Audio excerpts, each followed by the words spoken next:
You're listening to The Sizzle on Iron Skillet Radio and Iron Skillet Television.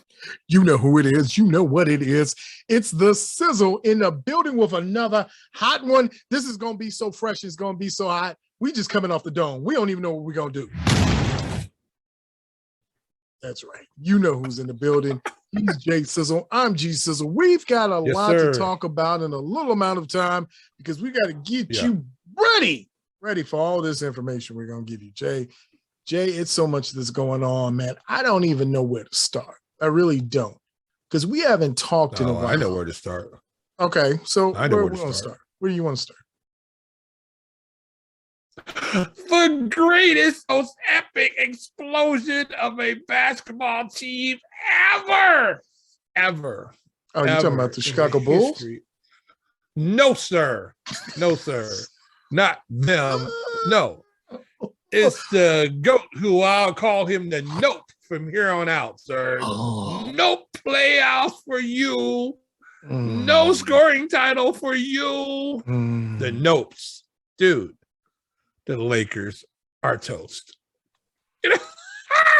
I don't even know if that's, you can't really put that together in a sentence. The Lakers are, but you got to find a word that rhymes with Lakers. The fakers, the snakers, the hip hop not makers. All that. At the beginning of the season, this is the greatest super team ever constructed. They have the finest group of players ever. Everybody with a walker. Everybody taking some Geritol. Everybody just fell apart. You knew AD was going to get hurt. I mean, who didn't know AD was going to get hurt? AD been hurt every year of his NBA career. You knew he give you 5 minutes of flash and he's out for 50 games. That's just how AD ball, you know? But LeBron went and got all his drinking buddies. Hey, come on over. No, we don't need any of these young fellas. We don't need Contavious Pope anymore. No, we don't need it. We don't need Kuzma. Who are those guys? Those young whippersnappers. They don't even have no gray hair. They can't hang out with us. We can't even talk about 90s basketball then, because all of them were born in the 90s. No. They had to get all the old people they could find. They went to a geriatric NBA residence and went and pulled people out the tapioca pudding line. The tapioca line. They pulled them out the tapioca line. They was in the line for tapioca pudding, and LeBron showed up and said, "Hey, what you doing?" They said, "Nothing." Well, come on, do nothing over here. And that's what they did. Nothing. Okay, good. So the biggest question is, how did Dwight Howard get more hair as he got older? Most of us are trying to keep the hair we got.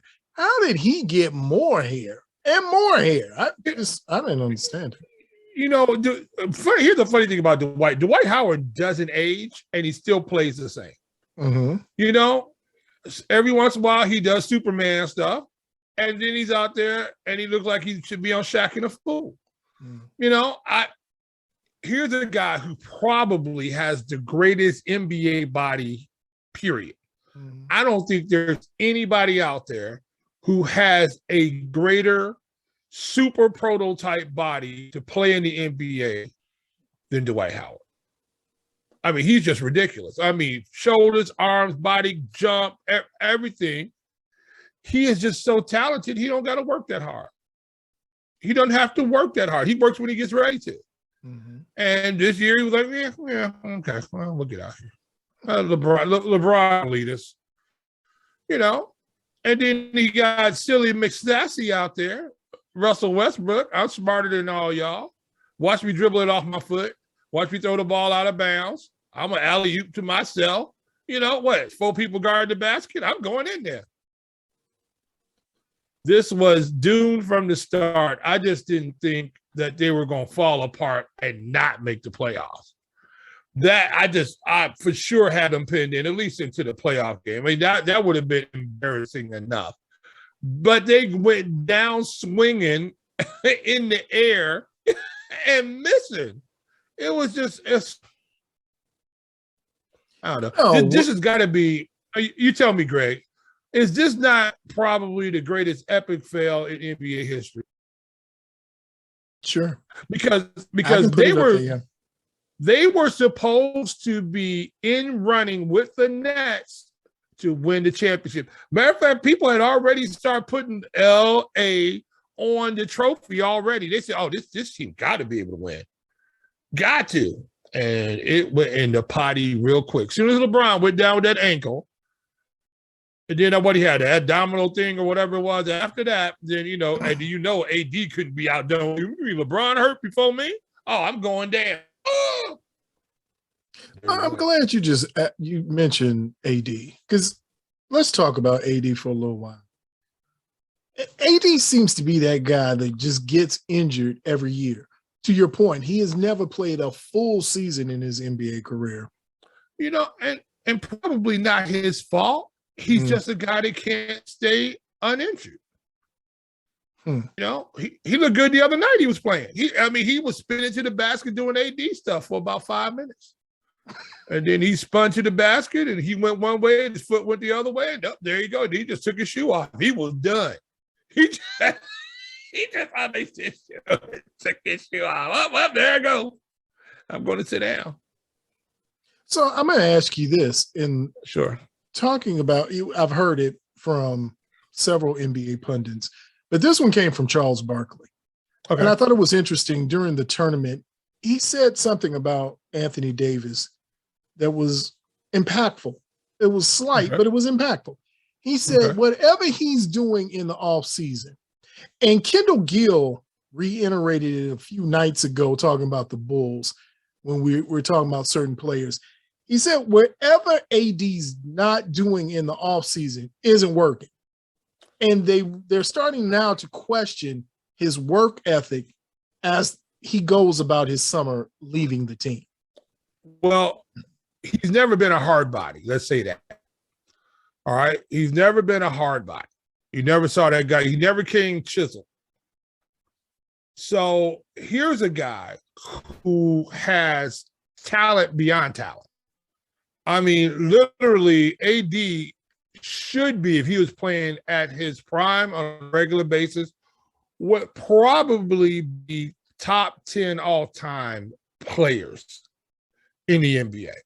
He's got the full package at that size and center size, not KD size, where you're 7 feet tall and you're the Slim Reaper. No, he's a big body with super quick feet who can hit the jumper, who's got the layup package. He's got the whole thing.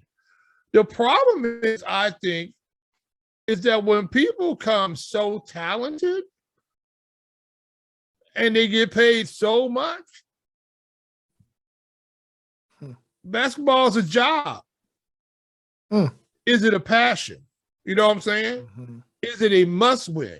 Because if you look at a certain all-star, all-time player up in Milwaukee, a fella up there that's 6'9", 6'10",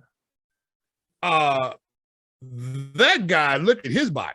Right. Look, every year he's a little bit bigger.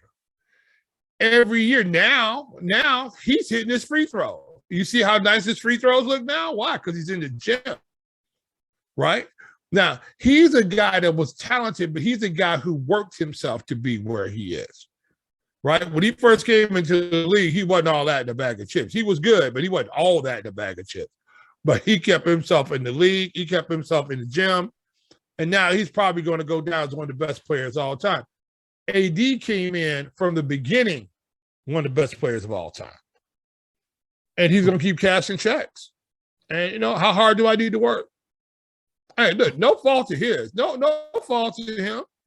He's going to sign another big contract. He got another 200 coming to him.